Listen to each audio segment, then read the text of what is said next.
হে everyone, সবাই কেমন আছো? তো আমি ভালো আছি। তো আমি একটা রেসিপি নিয়ে চলে এসেছি। আজকে চিকেনটা একটু অন্যভাবে রান্না করতে চাইছি। তো তার জন্য আমি সমস্ত বাটা মশলা আজকে ইউজ করেছি। তো প্রথমে পেঁয়াজ বাটা, রসুন বাটা, লঙ্কা বা জিরে, ধনে সব কিছু আমি একসঙ্গে পেস্ট করে মাংসের উপর দিয়ে দিব। আর তারপর হলুদ লবণ তো মাস্ট।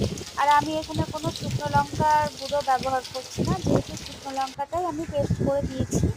তারপর আমি একটা কড়াইয়ে তেল দিয়ে সেখানে গোটা গরম মশলা আর পেঁয়াজটা একটু বেরেস্তা করে নিয়ে মাংসটার মধ্যে দিয়ে দিব। দিয়ে মাংসটা ভালো করে ম্যারিনেট করে রাখবো। বেশিক্ষণ না, যতক্ষণ না আলুটা ভাজা হয় ততক্ষণ আমি মাংসটাকে ম্যারিনেট করে রাখবো। দিয়ে এবার আলুটা ভাজতে বসিয়ে দিব। আর একদিকে মাংসটাও আমি কড়াইয়ে যেহেতু ম্যারিনেট করে রেখেছিলাম, তাই কড়াইয়ে বসিয়ে দিলাম। তারপর দেখো আস্তে আস্তে আলুটা ভেজে নিব। তো আমি এই চ্যানেলে নতুন, আমি ভিডিও দিচ্ছি। তো তোমাদের যদি একটুও ভালো লেগে থাকে তো অবশ্যই একটু সাবস্ক্রাইব করে দিও, লাইক আর কমেন্ট করে দিও। আর তোমাদের কি মতামত বা অন্য কিছু যদি কিছু বলার থাকে আমাকে অবশ্যই কমেন্ট করে জানাবে। তো তারপর দেখো আমি কিছুক্ষণ ঢাকনা দিয়ে রেখে যখন মাংসটা মানে সিদ্ধ করতে দিব, তো দেখো কিছুক্ষণ পর পর নাড়তে হবে।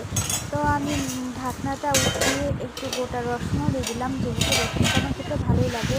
তো বারবার এইভাবে কষাতে হবে যতক্ষণ না তেল ছেড়ে আসে। তো আমি একটু সিদ্ধ করে নেওয়ার পর টমেটো দেব আর আলুগুলো দিয়ে দিব। দিয়ে আবার ঢাকনা দিয়ে কষিয়ে কষিয়ে রান্না করব যতক্ষণ না আলুটা সেদ্ধ হয় আর মাংসটাও পুরোপুরি সেদ্ধ হয়। তারপর গরম জল করব। তারপর মাংসের উপর আন্দাজ মতো ঝোল অনুসারে আমি জলটা দিয়ে দিব। তো দেখো আমি কষিয়ে যাচ্ছি। তো আমার এখন মোটামুটি কষানো হয়ে গেছে। তো আমি আমার প্রয়োজন মতো জল দিয়ে অ্যাড করে দিব।